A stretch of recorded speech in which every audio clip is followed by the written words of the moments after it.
সমুদ্রের পাড়ে গিয়ে মাছ ধরতে কে কে দেখেছেন? অবশ্যই আমাকে কমেন্ট বক্সে জানাবেন। আমরাও সমুদ্রের পাড়ে গিয়ে দেখলাম মাছ ধরা, আর দেখতে খুবই ভালো লাগতেছিল।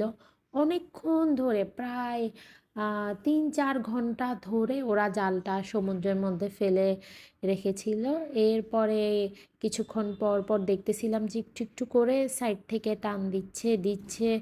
বাট এই জালটা আসতে তাদের প্রায় ১ ঘন্টার মতো, সরি ১ ঘন্টা বলতেছি আমি, প্রায় মানে ফেলে তো রাখছে, মেবি হবে ১ থেকে ২ ঘন্টা সমুদ্রের মধ্যে ফেলে রাখার পর, বাট পাড়ে টেনে আনতে আনতে তাদের মিনিমাম আরও ১-২ ঘন্টার মতো সময় লেগে গেছে।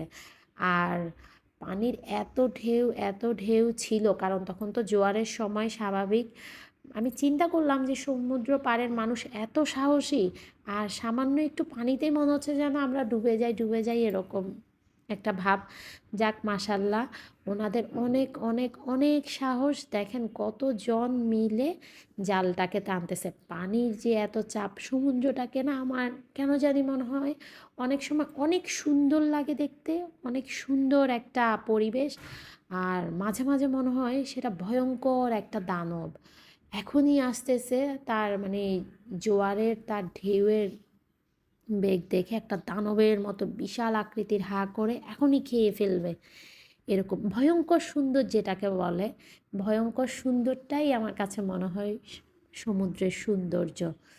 আর এই তো দেখেন জালটা প্রায় অনেকক্ষণ ধরে তারা চেষ্টা করার পরে সবাই মিলে জালটাকে নিয়ে আসলো। আর এর মধ্যে একটা জেলিফিশ দেখা যাচ্ছে, যেটার ছবি আমি আগেই আপলোড করেছি। তো এই তো একজন টুপি মাথায় পরা লোক দেখতে পাচ্ছেন, উনি জেলিফিশটাকে ধরে পাড়ে নিয়ে এসেছিল। তারপর এই তো জেলিফিশটা, আর অন্যান্য মাছের ক্লিপগুলো আমি নেক্সট ভিডিওতে আপলোড করব। আর আমার লাইফে দেখা ফার্স্ট এটাই ছিল জেলিফিশ। আমি সত্যিই অনেক এক্সাইটেড ছিলাম, অনেক ভালো লেগেছিল জেলিফিশটা দেখে।